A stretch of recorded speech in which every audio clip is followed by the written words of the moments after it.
বিমান বাহিনীর হেলিকপ্টারে পার্বত্য জেলায় জেলায় পৌঁছে যাচ্ছে টিকা। কক্সবাজারে রোহিঙ্গা ক্যাম্পে ভ্যাকসিন দেয়া শুরু। বিকেলে আসছে আরও 17 লাখ সিনোফার্ম। টিকা মারতে না বেশি শান্তি লাগে, বেশি খুশি লাগে। টিকা মারানোর বাদে আর তো কোনো সমস্যা দেখা না যায়। আপাতত প্রথম পর্যায়ে আমরা 48,400 জনকে আমরা এই টিকাটি দেব প্রথম। করোনায় মৃত্যুর মিছিলে আজও 1.5 শতাধিক প্রাণ। দামি যে অ্যান্টিবায়োটিকগুলো দিচ্ছে ম্যাক্সিমাম বাইরে থেকে নিয়ে আসছে। অধিকাংশ রোগী মারা যাচ্ছে অক্সিজেনের অভাবে। আমার চোখের সামনে 2 জন রোগী মারা গেছে, আমি দেখছি আইসিইউর অভাবে। কাল বিধিনিষেধ ওঠার আগেই ব্যস্ত রাজধানীর সড়কগুলো। দেখছিলেন প্রধান শিরোনাম। দুপুরের সময়ের সঙ্গে আছে আমি খান তাজমিন আহসান। এবার অন্যান্য শীর্ষ সংবাদ। ঘাট না সরানোয় বারবার পদ্মা সেতুর খুঁটিতে ধাক্কা। আগের তদন্ত কমিটির সুপারিশ না মেনেই ফের কমিটি গঠন। ফেরির বিরুদ্ধে জিডি 2 কর্মকর্তার সাময়িক বরখাস্ত। 4 দিনের রিমান্ড শেষে আদালতে তোলা হলো চিত্রনায়িকা পরিমণিকে। বাসায় যাতায়াতকারীদের তালিকা হচ্ছে না, করা হবে না গ্রেফতারও, বলছে ডিএমপি। সময় মিডিয়া লিমিটেডের জয়েন্ট ডিরেক্টর সেজে জালিয়াতি। সারা দেশে চাকরি বাণিজ্য করে হাতিয়ে নিয়েছে টাকা। গাজীপুর থেকে গ্রেফতার। নগরবাসীকে সচেতন হওয়ার আহ্বানে রাজধানীতে শেষ হলো ডেঙ্গু নিয়ন্ত্রণের 7 দিনের ক্যাম্প। খবর দেওয়ার 24 ঘন্টার মধ্যে রোগীর বাসায় ছিটানো হবে ওষুধ। এবং করোনার মধ্যেও মার্কিন পোশাক বাজারে ভিয়েতনামকে পেছনে ফেলল বাংলাদেশ। চুক্তিমতো সরবরাহের কারণে আগ্রহী ক্রেতারা। দূতাবাসগুলোকে আরও কৌশলী হওয়ার তাগিদ।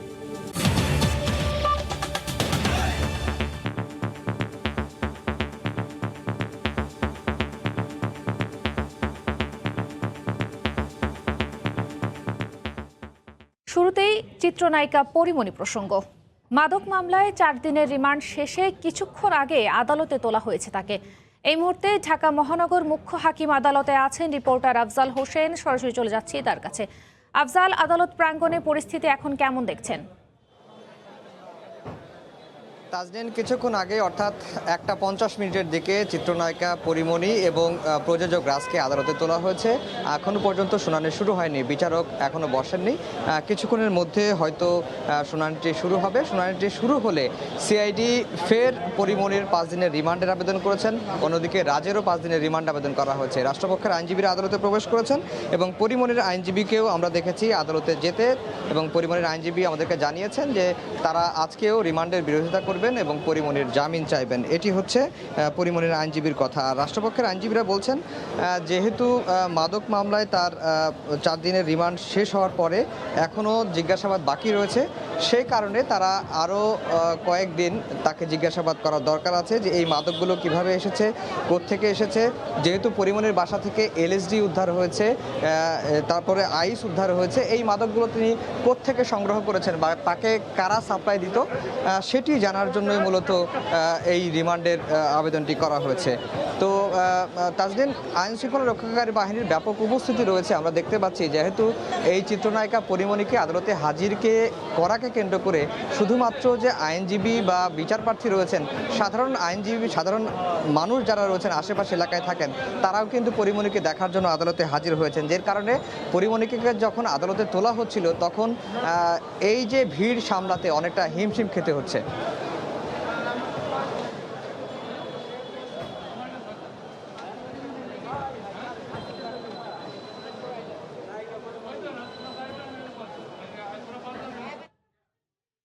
ঢাকা মহানগর মুখ্য হাকিম আদালত থেকে আমাদের সঙ্গে যুক্ত হয়েছিলেন রিপোর্টার আফজাল হোসেন।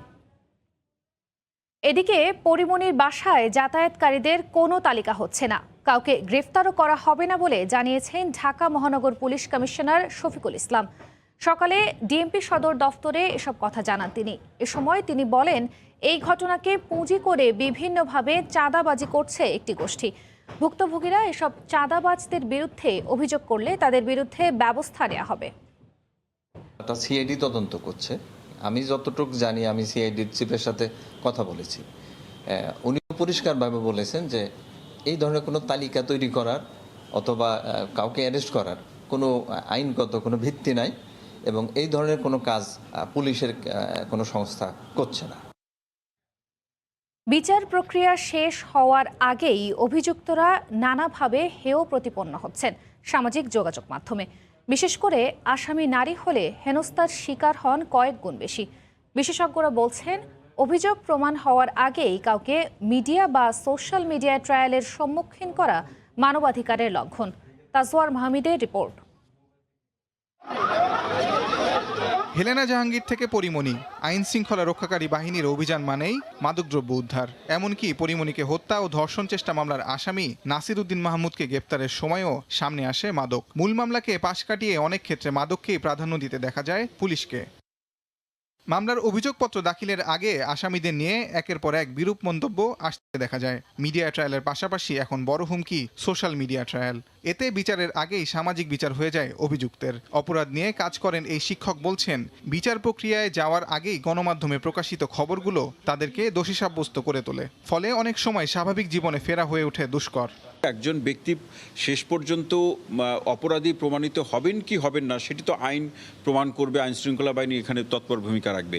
কিন্তু তার আগেই একজন ব্যক্তি যে সামাজিকভাবে একটা কলঙ্কজনক অবস্থার মধ্যে পড়ল, তার সমাজের সামনে কিংবা পরিবারের সামনে, আত্মীয় স্বজনের সামনে তিনি হাজির হতেই তো অস্বস্তি বোধ করবেন এবং তার মধ্যে একটা পালিয়ে থাকার প্রবণতা তৈরি হবে, তার মধ্যে একটা ইমেজ সংকট তৈরি হবে এবং এই সমস্ত ব্যক্তিরা কিন্তু মানসিকভাবে হতাশাগ্রস্ত হয়ে যেতে পারেন।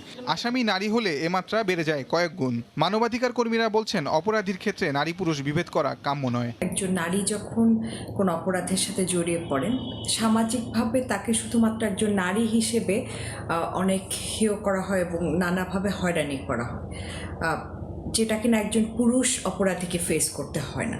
তো কেউ যদি আসলে দেশের বিদ্যমান যে আইন রয়েছে সেই আইন অনুযায়ী কোনো অপরাধ করে থাকে, তাহলে সেই আইনের অধীনেই তার বিচার হওয়া উচিত। সাংবিধানিকভাবে কোনো ব্যক্তির বিচারের এখতিয়ার কেবল আদালতের হাতে ন্যস্ত।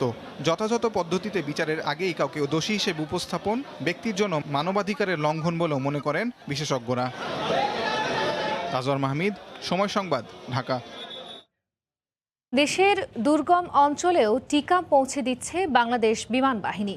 হেলিকপ্টারে পার্বত্য জেলায় জেলায় টিকার পাশাপাশি স্বাস্থ্যকর্মীদেরও নিয়ে যাওয়া হচ্ছে। আমাদের সহকর্মী কমল দে ছিলেন তাদের সঙ্গে, জানিয়েছেন বিস্তারিত। দুর্গম পাহাড়ি অঞ্চলে করোনা ভ্যাকসিন পৌঁছে দেওয়ার কাজ শুরু করেছে বাংলাদেশ বিমান বাহিনী এবং বাংলাদেশ সেনাবাহিনী। বিশেষ করে বাংলাদেশ বিমান বাহিনীর হেলিকপ্টারে করে কিন্তু আজকে বান্দরবনে যে দুর্গম অঞ্চল রয়েছে সেখানে করোনা ভ্যাকসিন পৌঁছে দেওয়া হচ্ছে এবং বাংলাদেশ বিমান বাহিনীর হেলিকপ্টারটি এইমাত্র কাপ্তাই থেকে চিকিৎসক, স্বাস্থ্যকর্মী এবং করোনার ভ্যাকসিন নিয়ে এখন যাত্রা শুরু করবে। সেটি মূলত যাবে বান্দরবনে যে দুর্গম কুমার উদ্দেশ্যে এবং সেখানে তারা করোনা ভ্যাকসিন প্রদান করবেন। এইভাবেই বাংলাদেশ যত প্রত্যন্ত অঞ্চল রয়েছে সে প্রত্যন্ত অঞ্চলগুলিতে বাংলাদেশ সরকার করোনা মুক্ত রাখার জন্য ভ্যাকসিন প্রদান করবে এবং আজকে থেকে সে কার্যক্রমটি শুরু হলো। দুর্গম রুমা এলাকার যে বসবাসকারী রয়েছেন তাদেরকে মূলত এই করোনা ভ্যাকসিনটি দেওয়া হবে। করোনা ভ্যাকসিন দেওয়ার জন্য বাংলাদেশ বিমান বাহিনী কিন্তু একাধিক হেলিকপ্টারকে প্রস্তুত রাখা হয়েছে। তারই অংশ হিসেবে আজকে প্রথম হেলিকপ্টারটি যাত্রা করছে বিশেষ করে বান্দরবন দুর্গম পাহাড়ি অঞ্চলে। এরপর সেখানে তারা কিন্তু এই টিকাদান কর্মসূচিটি পালন করবে। বাংলাদেশ বিমান বাহিনীর কিন্তু একটা হেলিকপ্টার এবং সেই হেলিকপ্টারটি ইতিমধ্যে যাত্রা শুরু করেছে। আমরা প্রথমে জৌরুলক গাড়ি থেকে সকালে যাত্রা শুরু করেছিলাম, সে জৌরুলক গাড়ি থেকে বিমান বাহিনীর হেলিকপ্টারটি এখন অবস্থান করছে কাপ্তাইতে। কাপ্তাই থেকে চিকিৎসক, উপজেলা নির্বাহী কর্মকর্তা এবং স্বাস্থ্যকর্মী এবং একই সাথে করোনা ভ্যাকসিন নিয়ে কিন্তু এখন এটি যাত্রা করবে মূলত দুর্গম পাহাড়ি অঞ্চল। এবার আমরা প্রদান করতে যাচ্ছি আমাদের চতুর্থ ইউনিয়ন, বাংলাদেশের সবচেয়ে দুর্গম ইউনিয়ন বড়তলী ইউনিয়নে। সরকারের মিশন বাংলাদেশের কোনো ইউনিয়ন, কোনো প্রত্যন্ত অঞ্চলেও স্বাস্থ্যসেবা থেকে বঞ্চিত হবে না। আমরা সরকারি সেই মিশন বাস্তবায়ন করতে যাচ্ছি। সবাই যদি টিকার সমান অধিকার পায়, অর্থাৎ টিকা গ্রহণ করতে পারে, করোনা ভ্যাকসিন গ্রহণ করতে পারে, তারই অংশ হিসাবে দুর্গম যে অঞ্চলগুলি রয়েছে সেই অঞ্চলগুলিকে তারা টিকার আওতায় আনতে চায়। উৎসাহ নিয়ে করোনার ভ্যাকসিন নিচ্ছেন বাংলাদেশে আশ্রয় নেওয়া রোহিঙ্গারা। সরকারের নিজস্ব ব্যবস্থাপনায় 48,000 রোহিঙ্গা নাগরিককে একযোগে করোনা টিকা দেওয়া হচ্ছে। সকাল থেকে কক্সবাজারের আশ্রয় শিবিরগুলোতে এই কার্যক্রম শুরু হয়। আগামী এক সপ্তাহ চলবে। করোনা টিকা দিতে পারায় বাংলাদেশ সরকারকে ধন্যবাদ জানিয়েছে রোহিঙ্গারা। আরও জানাচ্ছেন সুজাউদ্দিন রুবেল।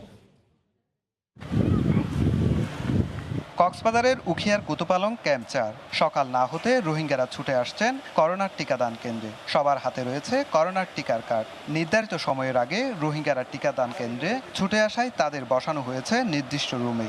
এরপর যাচাই বাছাই ও নিবন্ধনের পর একজন একজন করে নিয়ে যাওয়া হচ্ছে টিকা দেওয়ার বুথে। সুশৃঙ্খল ও বাংলাদেশ সরকারের সহযোগিতায় টিকা দিতে পারায় দারুণ খুশি রোহিঙ্গারা।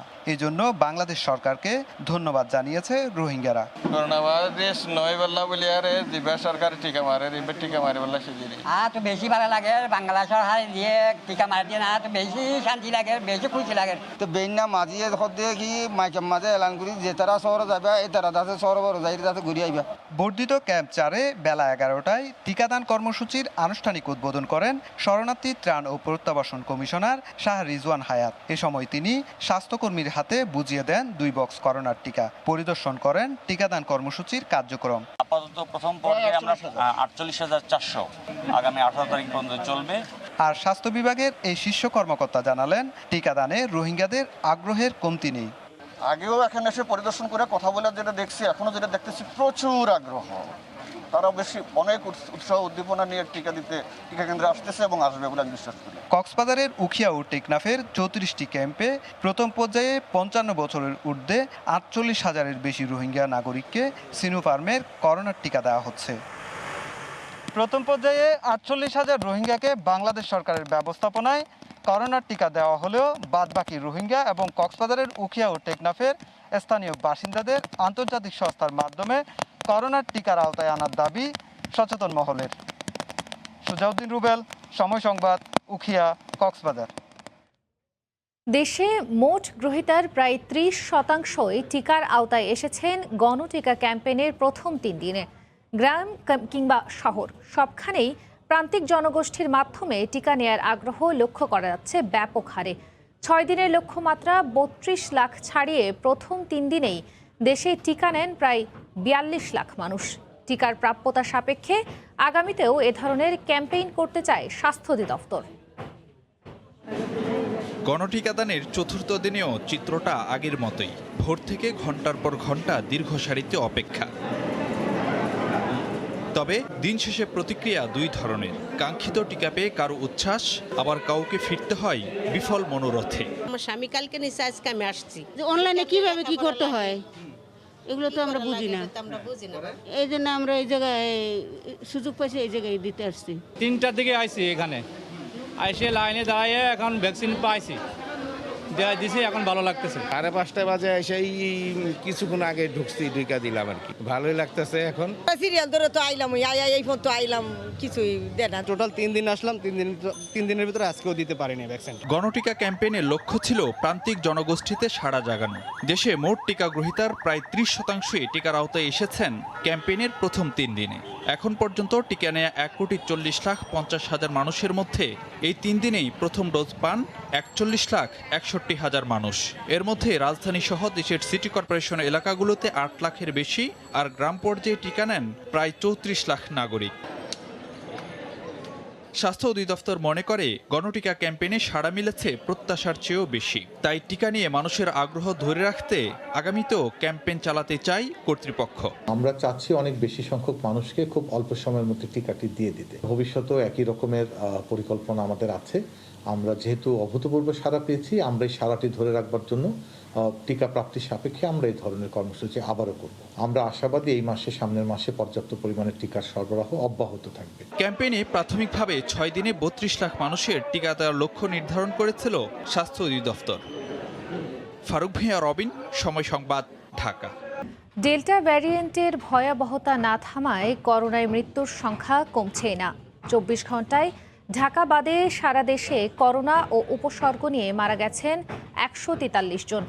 সর্বাধিক 21 জন মারা গেছেন রাজশাহী মেডিকেল কলেজ হাসপাতালে। সর্বোচ্চ শনাক্তের হার ফরিদপুরে 38.94%। রিপোর্টার ও প্রতিনিধিদের পাঠানো তথ্য ও ছবি নিয়ে রিপোর্ট।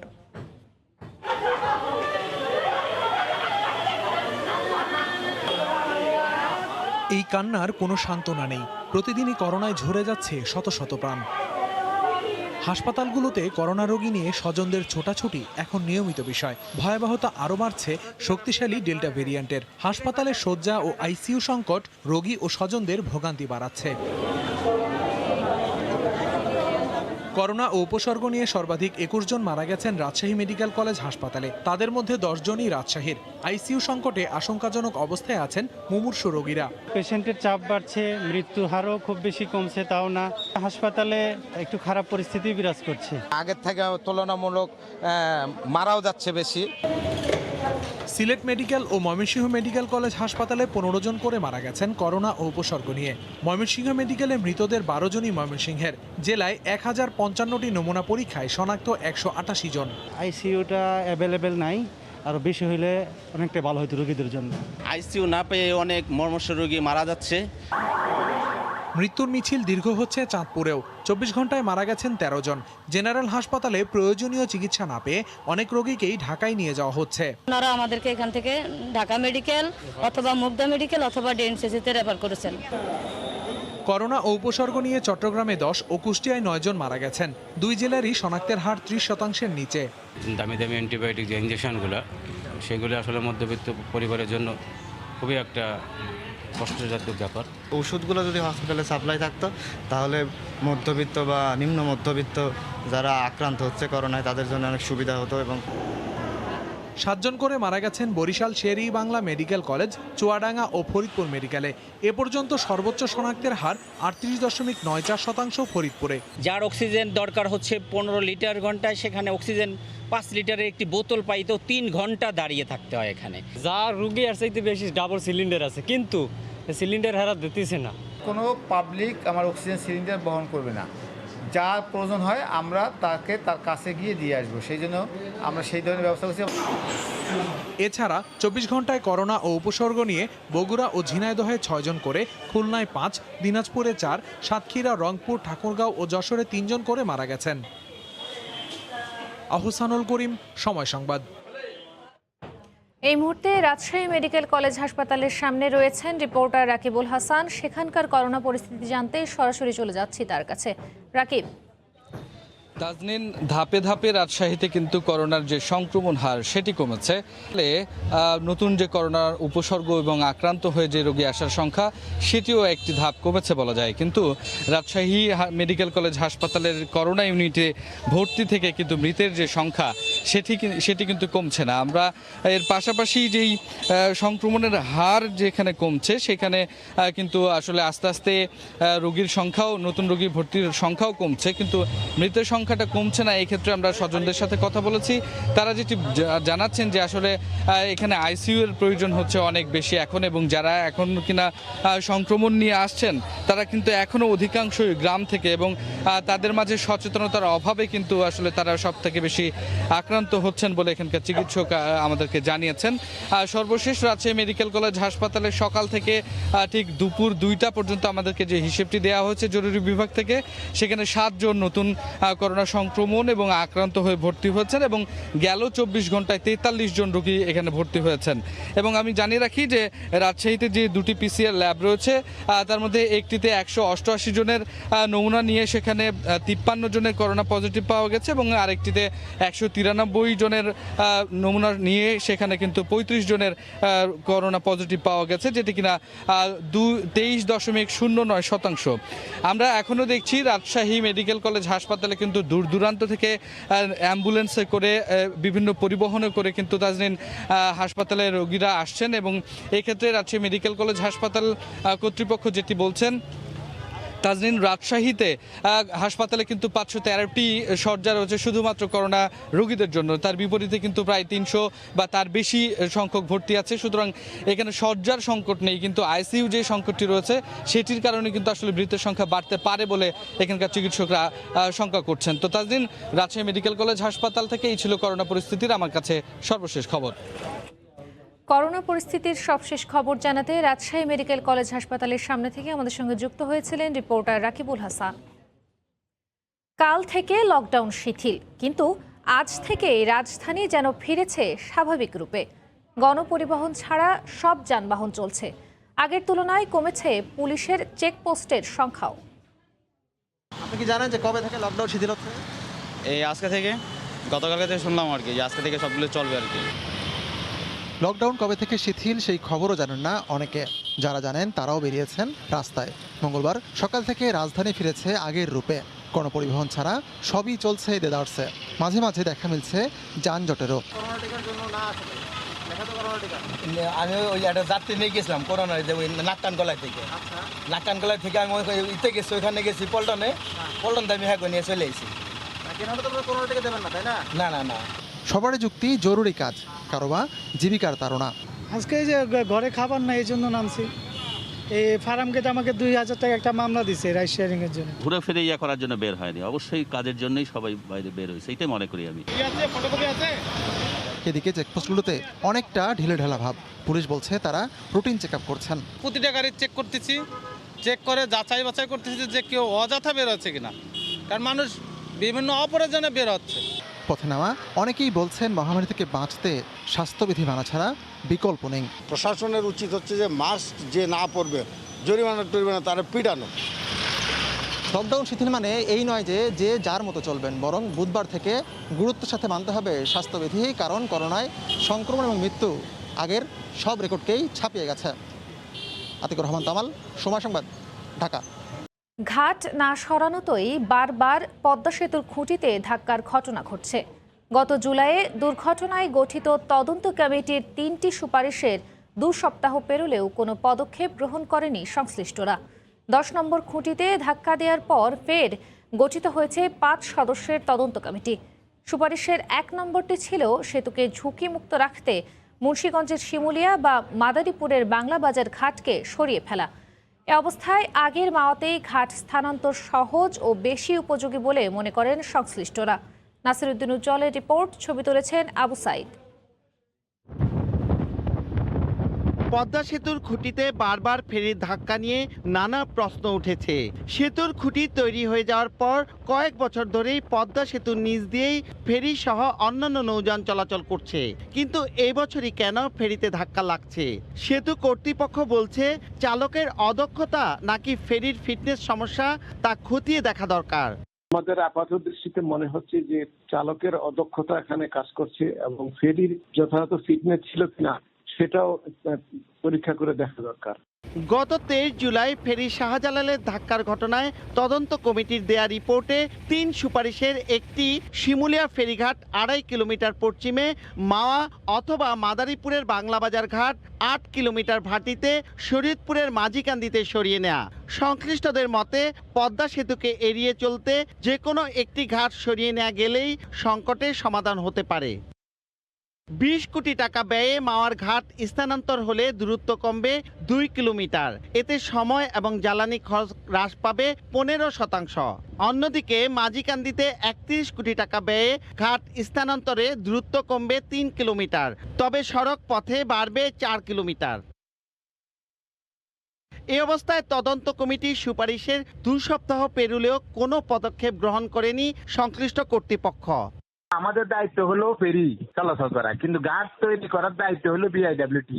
পদ্মা সেতু কর্তৃপক্ষ অথবা আমাদের নৌপরিবহন মন্ত্রণালয় যদি দেখেন যে এখানে চ্যানেল আমাদের সুবিধার জন্য ঘাট শিফটিং করতে হবে, তাহলে আমাদেরকে এখন সেই অনুযায়ী জমি দিতে হবে এবং আমাদেরকে সময় দিতে হবে। সোমবার সন্ধ্যায় 10 নম্বর খুঁটিতে ধাক্কার ঘটনায় পদ্মা সেতু কর্তৃপক্ষ মুন্সিগঞ্জের লোহজং থানায় সাধারণ ডায়েরি করেছে।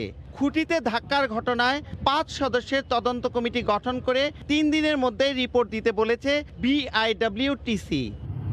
সংশ্লিষ্টরা জানিয়েছেন 29 বছরের পুরনো রোডো ফেরি বীরশ্রেষ্ঠ জাহাঙ্গীরের ধাক্কা দেওয়ার ক্ষমতা 1200 মেট্রিক টন, আর পদ্মা সেতুর খুঁটির সহ্য করার ক্ষমতা 4000 মেট্রিক টনের অনেক বেশি। মুন্সিগঞ্জের মাওয়া থেকে নাসিরউদ্দিন উজ্জ্বল, সময় সংবাদ। এদিকে পদ্মা সেতুর 10 নম্বর পিলারে ফেরির ধাক্কা লাগার ঘটনায় থানায় জিডি করেছে পদ্মা সেতু কর্তৃপক্ষ। এ বিষয়ে আরও জানাতে শিমুলিয়া আছেন সহকর্মী নাসিরউদ্দিন উজ্জ্বল, সরাসরি যাচ্ছি তার কাছে। উজ্জ্বল,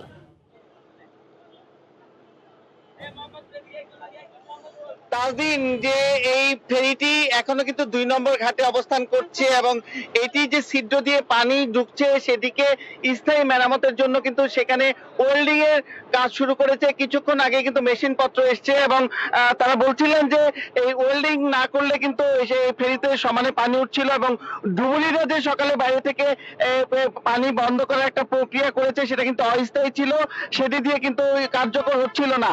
এদিকে যে ফেরিটির মাস্টার, যেটি ইংল্যান্ড মাস্টার অফিসার দেলোয়ারুল ইসলাম এবং হুইল সুকানি যে আবুল কালাম আজাদ, দুজনকে কিন্তু সাময়িক বরখাস্ত করা হয়েছে এবং ফেরিতে কিন্তু তাদেরকে দেখা যাচ্ছে না। এবং যুগ্ম সচিব যে রাশেদুল ইসলাম এর নেতৃত্বে 5 সদস্য বিশিষ্ট তদন্ত কমিটি করা হয়েছে, সেই কমিটি কিন্তু এখনো ঘটনাস্থলে আসেনি। তবে দায়িত্বশীলরা বলেছেন যে তারা ঘটনাস্থলে পরিদর্শন করবেন এবং পদ্মা সেতুর প্রকৌশলী সহ বিআরডব্লিউটিসি এবং বিআরডব্লিউটি এর ঊর্ধ্বতন কর্মকর্তাদের নিয়ে কিন্তু এখন নৌ মন্ত্রণালয়ের নৌ মন্ত্রীর নেতৃত্বে কিন্তু সভা চলার কথা আমাদেরকে জানিয়েছেন এবং সেখান থেকে কিন্তু ঘাটের স্থান পরিবর্তন করা সব বিভিন্ন বিষয়গুলো যেগুলো রয়েছে যে পরিস্থিতি মোকাবেলার জন্য, সেই পরিস্থিতি কিন্তু তারা সিদ্ধান্তে পৌঁছাবেন। এবং বিআরডব্লিউটিসি যে বিষয়টি বলছেন যে গেল 23 তারিখের দুর্ঘটনার পরে যে রিপোর্টটি পেশ করা হয়েছিল সেখানে যে 3টি সুপারিশ করা হয়েছিল, তার মধ্যে অন্যতম ঘাট যে স্থানান্তর করার বিষয়টি, সেই বিষয়টি নিয়ে কিন্তু গুরুত্বের সঙ্গে আলোচনা হচ্ছে যে পদ্মা সেতুকে এড়িয়ে যে ফেরি চলাচলের বিষয় সেটিকে কিন্তু গুরুত্ব দেওয়া হচ্ছে যে এখন যে ঘাটটি শিমুলিয়া আছে এটি কিন্তু পদ্মা সেতুর ভাটিতে রয়েছে আর উজানে রয়েছে বাংলাবাজার ঘাট। এজন্য কিন্তু পথও বেড়ে গেছে। যদি ফেরির পথ পরিবর্তন করা যায় তাহলে কিন্তু এই ঘাট সরিয়ে নিলে ভাটি থেকে ভাটিতে চলাচলে যেমন 3 কিলোমিটার কিন্তু দূরত্ব কমে যেতে পারে এবং যদি উজানে না হয় তো উজান থেকে কিন্তু মাঘাট থেকে বাংলাবাজার সেখানে 2 কিলোমিটার পথ কমে যায়।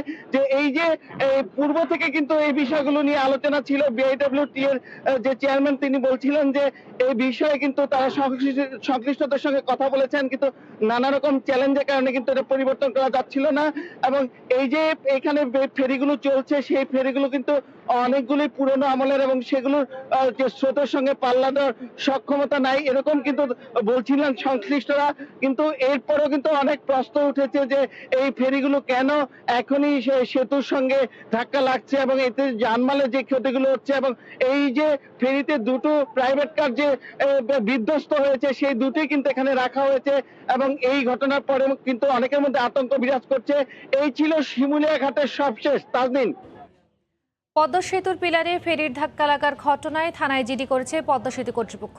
সে বিষয়ে বিস্তারিত জানাতে শিমুলিয়া থেকে আমাদের সঙ্গে যুক্ত হয়েছিলেন সহকর্মী নাসির উদ্দিন উজ্জ্বল। কখনো প্রধানমন্ত্রীর বিশেষ সহকারী, কখনো নিজেকে পরিচয় দিতেন সময় মিডিয়া লিমিটেডের জয়েন্ট ডিরেক্টর হিসেবে। রাজধানী সহ সারা দেশে চাকরি বাণিজ্য করে হাতিয়ে নিচ্ছিল টাকা। গতরাতে অভিযান চালিয়ে গাজীপুর থেকে তাকে আটক করেছে মহানগর গোয়েন্দা পুলিশ। জুনায়েদ রুবেলের ক্যামেরায় রাজিবুল হাসানের রিপোর্ট। এডিট করা ছবিতে সরকারের সর্বোচ্চ পর্যায়ের ব্যক্তির সঙ্গে শরীফ নিজের পরিচয় দিতেন প্রধানমন্ত্রীর বিশেষ সহকারী শরীফ উদ্দিন ওরফে শেখ কামাল ইবনে যুবরাজ।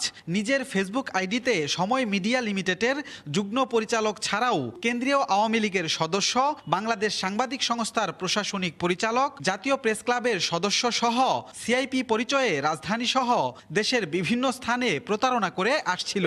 এছাড়া নিজের গাড়িতে ব্যবহার করতেন সময় সংবাদের স্টিকার। গেল রাতে টঙ্গীর এরশাদনগর এলাকায় অভিযান চালিয়ে এই প্রতারককে গ্রেপ্তার করে গাজীপুর মহানগর গোয়েন্দা পুলিশ। এ সময় প্রতারণার কাজে ব্যবহৃত প্রধানমন্ত্রীর কার্যালয় ও সময় সংবাদের স্টিকার লাগানো প্রাইভেট কার, হ্যান্ডকাফ, 4টি ভুয়া পরিচয়পত্র ও 200 পিস ইয়াবা উদ্ধার করে তারা। বিত্তশালী ব্যক্তিবর্গকে সে টার্গেট করে সে মূলত তার অপরাধ কর্ম চালিয়ে যেত।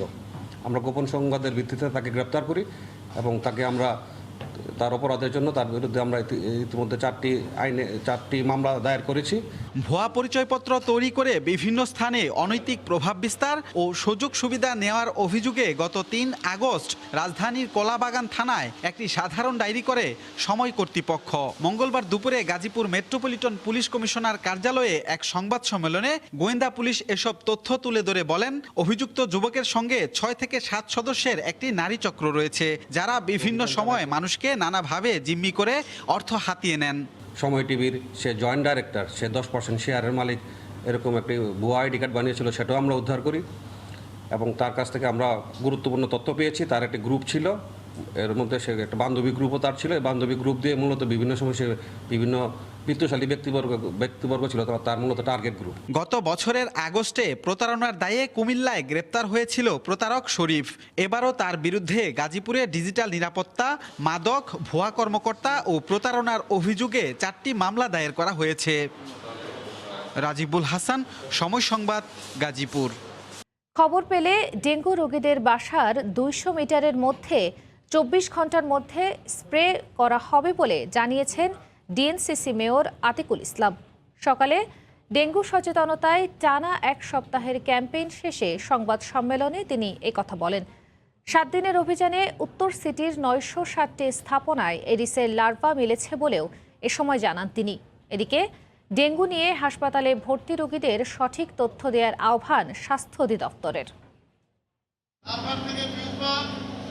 চলমান ডেঙ্গু পরিস্থিতিতে এডিস নিয়ন্ত্রণে 27 জুলাই থেকে 7 আগস্ট পর্যন্ত বিশেষ অভিযান পরিচালনা করে ঢাকা উত্তর সিটি কর্পোরেশন।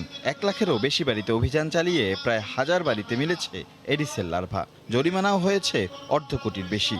হয়েছে 28টি নিয়মিত মামলাও। তবে এখনও সচেতনতা কাঙ্ক্ষিত পর্যায়ে আসেনি বলে জানান উত্তরের মেয়র। অভিযোগ ডেঙ্গু রোগীদের তথ্য গোপনের। তাই মেয়র জানান ডেঙ্গু হলে সেই এলাকায় হবে বিশেষ অভিযান। যেই বাসায় ডেঙ্গি রোগী থাকবে সেই বাসায় আপনারা আমাদেরকে ডাকুন, আমরা যেতে চাই। আপনাদের বাসাও করব, ওই বাসার পেরিফেরিতে যেখানে আছে সেখানেও করে দিব।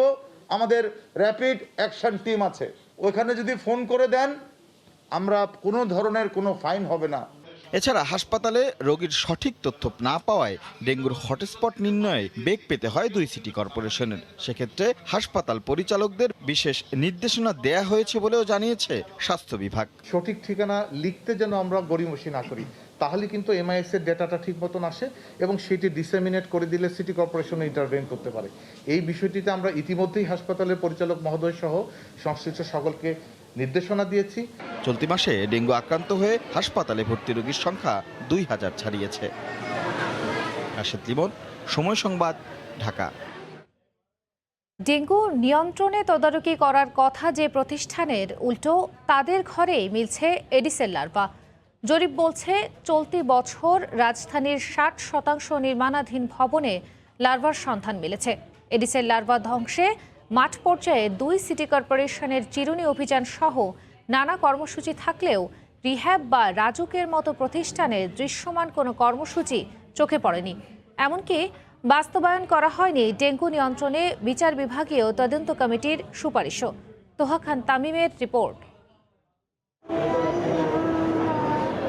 2019 সালে ডেঙ্গু নিয়ন্ত্রণে বেসামাল পরিস্থিতি তৈরি হয় রাজধানী ঢাকা সহ সারা দেশে। সে বছর এডিসের কামড়ে প্রাণ হারান 150-রও বেশি মানুষ, আক্রান্ত হন 1.5 লাখেরও বেশি। সেজন্য আদালতের কাঠগড়ায় দাঁড়াতে হয় 2 সিটির কর্তা ব্যক্তিদের। গঠিত হয় বিচার বিভাগীয় তদন্ত কমিটি। সেই কমিটি বছরব্যাপী ডেঙ্গু নিয়ন্ত্রণে বেশ কিছু সুপারিশ করে। বলা হয় সংশ্লিষ্ট প্রতিষ্ঠানগুলো সমন্বিতভাবে কাজ করলেই সম্ভব এডিস নিধন।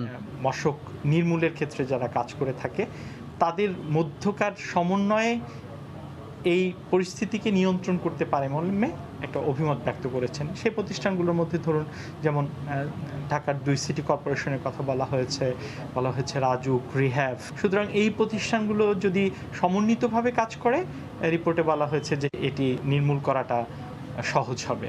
এর 2 বছর পার হলেও সেই সুপারিশ বাস্তবায়নের কোনো অগ্রগতি নেই। 2 সিটির মেয়ররা নানা পদক্ষেপ নিলেও মেলেনি অন্য সংস্থাগুলোকে। রিহ্যাবকে বার্তা দিতে চাই, আপনি যদি নিজে ঠিক না হন তাহলে বাকিরা ঠিক হবে কি হবে। সবচেয়ে আশ্চর্যজনক বিষয় হলো খোদ রিহ্যাব সভাপতির মালিকানাধীন ভবনেই দেখা মেলে লার্ভার ব্যাপক উপস্থিতি। বিভিন্ন নির্মাণাধীন ভবনে গেলেই চোখে পড়ছে লার্ভার ছড়াছড়ি। যদিও রিহ্যাব বলছে তাদের সদস্যদের সচেতন করতে চিঠি দেয়া হচ্ছে।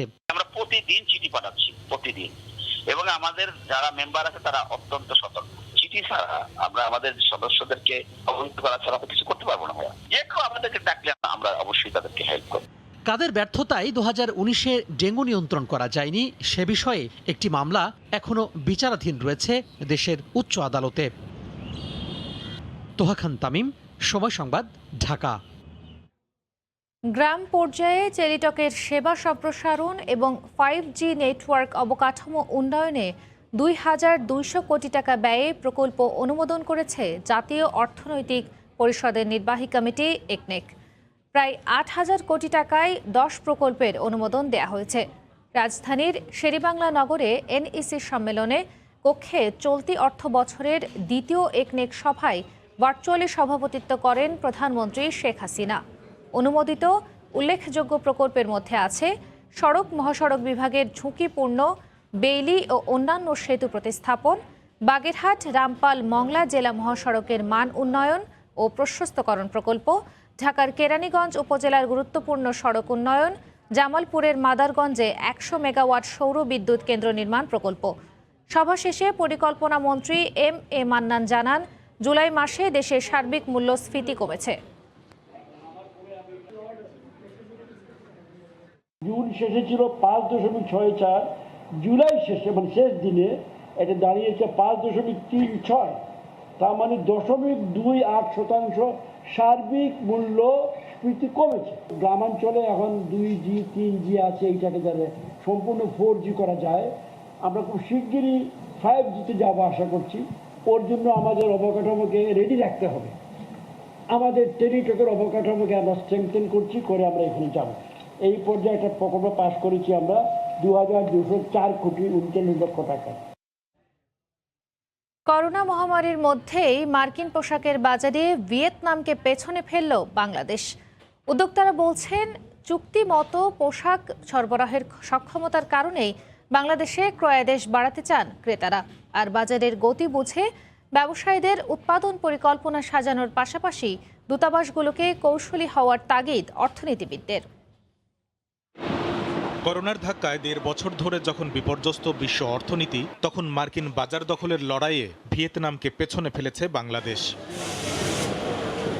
যুক্তরাষ্ট্রের বাণিজ্য বিষয়ক কার্যালয় অটেক্সার হালনাগাদ তথ্যে দেখা যায় 2020 সালের জুলাই পর্যন্ত 1 বছরে বাংলাদেশ থেকে মার্কিন বাজারে গেছে $532 কোটি পোশাক, আর গত জুলাই পর্যন্ত 1 বছরে গেছে $589 কোটি। অর্থাৎ বছরের ব্যবধানে মার্কিন পোশাকের বাজারে বাংলাদেশের আয় বেড়েছে প্রায় 11%। এই প্রবৃদ্ধি ভিয়েতনামের চেয়ে প্রায় দ্বিগুণ। উদ্যোক্তারা বলছেন, যে কোনো পরিমাণ ক্রয়াদেশ প্রতিশ্রুত সময়ের মধ্যে পৌঁছে দেওয়ার কারণেই ক্রেতাদের চাহিদা মেটাতে এগিয়ে থাকবে বাংলাদেশ। করোনার কারণে দীর্ঘদিন মার্কেটগুলি বন্ধ থাকার ফলে হিউজ একটা ডিমান্ড তৈরি হয়ে আছে এখন বর্তমানে, অর্থাৎ মার্কেটগুলি খালি। ফলে সেখানে আশা করি আগামী সময়টা আমাদের এখান থেকে হিউজ পরিমাণে পোশাক রপ্তানি হবে। অর্থনীতিবিদরা বলছেন, বাজার দখলে ব্যবসায়ীদের যেমন তৈরি করতে হবে চাহিদা মোতাবেক পোশাক, তেমনি সরকারকে শক্তিশালী করতে হবে অর্থনৈতিক কূটনীতি। বাংলাদেশের যে অভ্যন্তরীণ যে উৎপাদন সক্ষমতা সেটি বাড়াতে হবে এবং বিশেষ করে যে বিদেশি বিনিয়োগ এই তৈরি পোশাক খাতে সেটি বাড়াতে হবে। এবং সেটি যদি বাড়ানো হয় তাহলে সেই ক্ষেত্রে তারা তাদের নেটওয়ার্কের মাধ্যমে কিন্তু এই রপ্তানিটা বাড়াবে। স্বল্প মেয়াদে কি ধরনের কাজ করা যায় সেটি আমাদেরকে এখন আলোচনায় নিয়ে আসতে হবে এবং ইউএস ট্রেড কমিশনের সাথে বৈঠক যতটা দ্রুত করা যায়, যতটা রেগুলার করা যায় সেটির দিকে আমাদের নজর রাখতে হবে, যাতে করে আমাদের দীর্ঘমেয়াদে এই বাজারে আমরা ভালো সাফল্য অর্জন করতে পারি। অটেক্সার হিসাব, চলতি বছরের প্রথম 6 মাসে মার্কিন বাজারে বাংলাদেশি পোশাক রপ্তানি থেকে আয় বেড়েছে যেখানে 26.81%, সেখানে ভিয়েতনামের আয় বেড়েছে 20.45%, অর্থাৎ বাংলাদেশের চেয়ে প্রায় 6.5% কম। কামরুল হাসান সবুজ, সময় সংবাদ, ঢাকা। পদ্মা সেতুর পিলারে বারবার ফেরির ধাক্কার বিষয়ে সচিবালয়ে কথা বলছেন নৌ পরিবহন মন্ত্রী। সরাসরি যাচ্ছি সেখানে। স্রোতের প্রচণ্ড তীব্রতার কারণে এখানে যে ওভারলোডেড হয়ে ফেরিগুলো চলাচলে খুব দুঃসাধ্য হয়ে গেছে। পরিস্থিতি এরকম পরিস্থিতিতে ফেরিগুলোকে কন্ট্রোল করার জন্য পুরোপুরি সক্ষমতা আমাদের যে ফেরি পরিচালনার সঙ্গে যারা যুক্ত আছে সেখানে দুর্বলতা আছে। সেই কারণে আমরা সিদ্ধান্ত নিয়েছি যে এই পরিস্থিতি পুরোপুরিভাবে নিয়ন্ত্রণ না আসা পর্যন্ত স্রোতের তীব্রতা নিয়ন্ত্রণ না আসা পর্যন্ত এই রুটে ভারী যানবাহন ফেরি চলাচল করবে না। এখানে হালকা যে সকল যানবাহন আছে এবং জরুরি ভিত্তিতে যেগুলো আছে, যেগুলো অ্যাম্বুলেন্স, প্রাইভেট কার, এই ধরনের যানবাহন ফেরিতে পারাপার করা হবে এবং পণ্যবাহী এবং যাত্রীবাহী জন্য আমরা ডেডিকেটেড, সেটা হচ্ছে পাটুরিয়া এবং দৌলতদিয়া, সেখানে ফেরির সংখ্যা বাড়ানো হবে এবং আমরা পণ্যবাহীর জন্য চাঁদপুরে যে হরিণা এবং শরীয়তপুরে যে আলুবাজার, সেখানেও আমাদের ফেরির সংখ্যা বাড়িয়ে দেওয়া হবে এবং সেই রুটটাও হচ্ছে এই পণ্যবাহী পারাপারের জন্য ব্যবহার করা হবে। তার মানে হচ্ছে আমাদের যেই পদ্মা সেতুর নিচ দিয়ে যে ফেরিগুলো যাবে, এগুলো শুধু হালকা যে সকল যানবাহন আছে সেগুলোই পারাপার করবে এবং এটা নিয়ন্ত্রণ না আসা পর্যন্ত বাকি সব বন্ধ থাকবে। এটাই আজকে আমাদের সিদ্ধান্ত। আর হচ্ছে আপনারা আরেকটা জিনিস জানতে চেয়েছেন, সেটা হচ্ছে যে এই প্রসঙ্গে একটু বলে রাখি যে আমাদের আজকে এই মন্ত্রণালয়ে আমরা নৌপরিবহন মন্ত্রণালয়ের সচিব এখানে উপস্থিত আছেন, চেয়ারম্যান, টিসি চেয়ারম্যান আছেন, অন্যান্য কর্মকর্তা, আমরা এই সিদ্ধান্তটাই নিয়েছি। আর আমাদের দুটো কমিটির যা সদস্যরা তারাও এখানে আছেন। তো আমরা সিদ্ধান্ত এটা নিয়েছি, আমাদের মন্ত্রণালয়ে সন্ধ্যায় সময় ক্যাবিনেট সেক্রেটারির ইয়েতে আরেকটি সভা আছে, সেখানে আরও কিছু সিদ্ধান্ত আসতে পারে। আমরা নৌপরিবহন মন্ত্রণালয় আজকের সভায় আমরা এই সিদ্ধান্তগুলো আমি জানিয়ে দিলাম।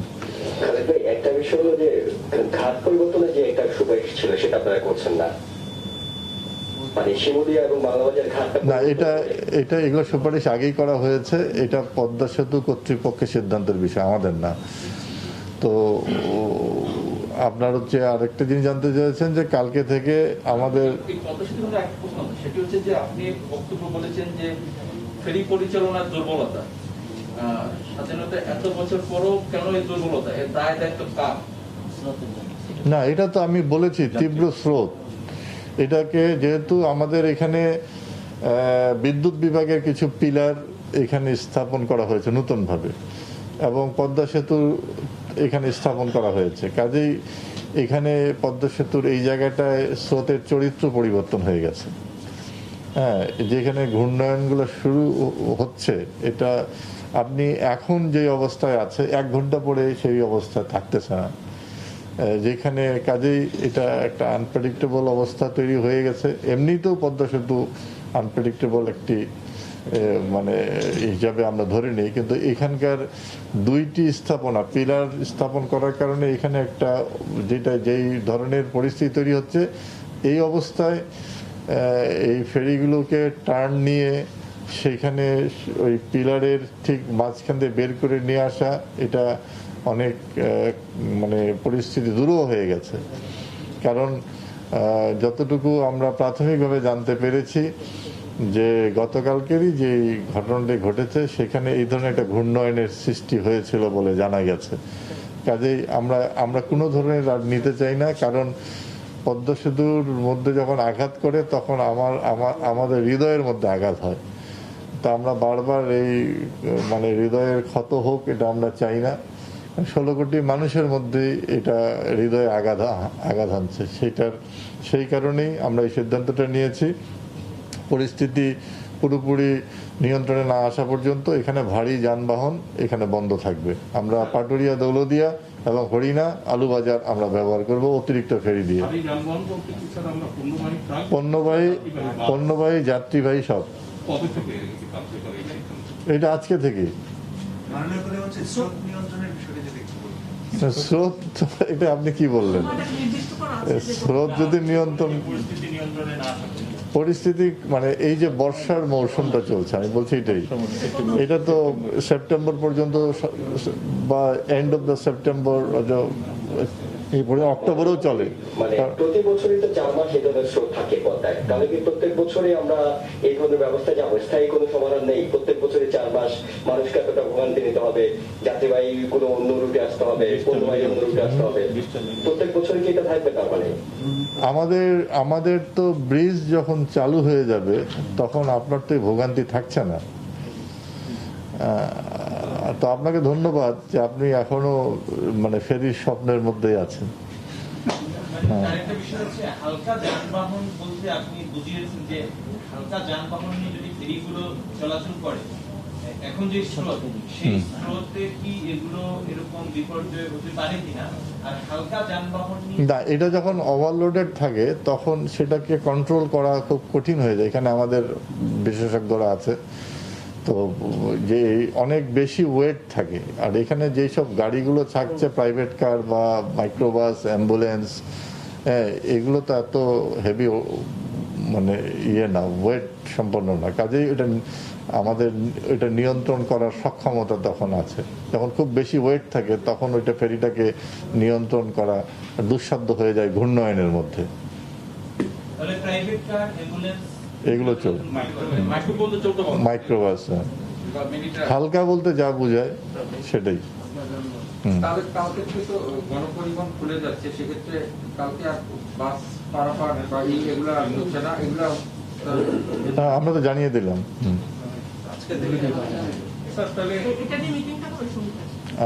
আর এটা নিয়ে যেহেতু বারবার ঘটনা ঘটছে, যেহেতু বাংলাদেশের সবথেকে আমি বলেছি যে আমাদের সবচেয়ে মানে একটা চ্যালেঞ্জ এবং বাংলাদেশের মান মর্যাদার একটা স্থাপনা পদ্মা সেতু, দুইটা ঘটনা। এই বিষয়ে ক্যাবিনেট সেক্রেটারি তিনি একটি সভা ডেকেছেন, সেখানে আমাদের নৌপরিবহন মন্ত্রণালয়ের সচিব সহ অন্যান্য ডিপার্টমেন্টের অন্যান্য কর্মকর্তা থাকবেন। এটা সরাসরি হবে। কালকে থেকে যেটা মানে না, আমাদের নির্দেশনা নাই। আমাদের নির্দেশনা একটাই যে যেহেতু আমরা এখনো প্যান্ডামিকের মধ্যে আছি, অতএব স্বাস্থ্যবিধি মেনেই লঞ্চ চলাচল করতে হবে। স্বাস্থ্যবিধি যেটা আছে সেই যে কারণে যেটা নির্ধারণ সেটাই থাকবে।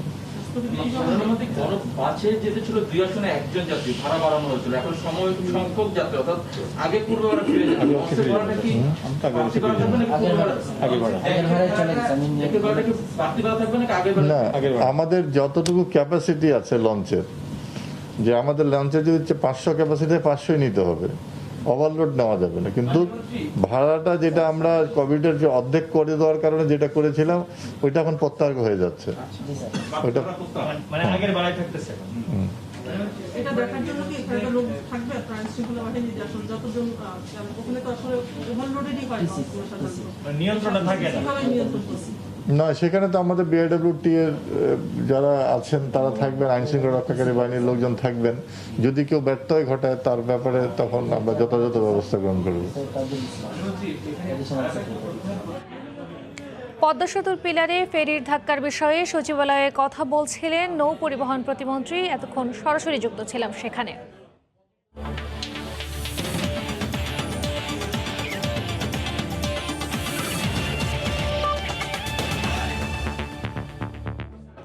বাংলাদেশ প্রিমিয়ার লিগ ফুটবলের খবর। লিগে নিজেদের অস্তিত্ব টিকিয়ে রাখার লড়াইয়ে মোহামেডানের বিপক্ষে মাঠে নামবে ব্রাদার্স ইউনিয়ন। বাংলাদেশ আর্মি স্টেডিয়ামে ম্যাচটি শুরু হবে বিকাল 4টায়। চলতি মৌসুমে অনেকটাই স্বস্তিতে মোহামেডান। 19 ম্যাচে 33 পয়েন্ট নিয়ে টেবিলের 5 নম্বরে আছে শনলিন শিষ্যরা। শিরোপা নিশ্চিত করা বসুন্ধরা কিংসের বিপক্ষে ম্যাচ ছাড়া গেল 7 বার মাঠে নেমে হারের মুখ দেখেনি সাদা কালো শিবির। ভালো ছন্দে আছেন শাহিদ সজীবরা। নিয়মিত গোল পাচ্ছেন মোহামেডানের বিদেশি স্ট্রাইকার সুলেমান দাইবেত। বিপরীতে লিগের শেষ 5 ম্যাচের 4টিতেই হেরেছে ব্রাদার্স। তাই পরিষ্কার ফেভারিট হয়েই মাঠে নামবে মোহামেডান।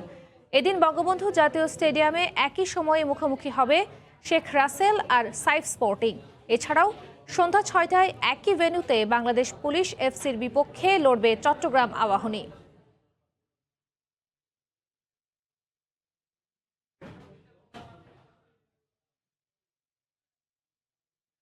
দুপুরের সময়ের শীর্ষ সংবাদ জানিয়ে দিচ্ছি আরেকবার।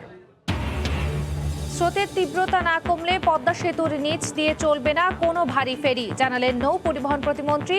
ফেরির বিরুদ্ধে জিডি, 2 কর্মকর্তার সাময়িক বরখাস্ত। ফের 2 দিনের রিমান্ডে চিত্রনায়িকা পরিমণি ও সহযোগী দীপু। প্রযোজক রাজ ও তার সহযোগীর 4 দিনের রিমান্ড মঞ্জুর। পরীর বাসায় যাতায়াতকারীদের তালিকা হচ্ছে না, বলছে ডিএমপি।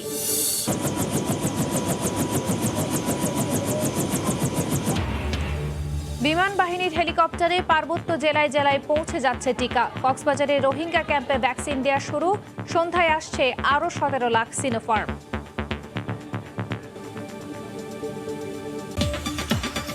এই ছিল দুপুরের সময়। সঙ্গে থাকুন সময়।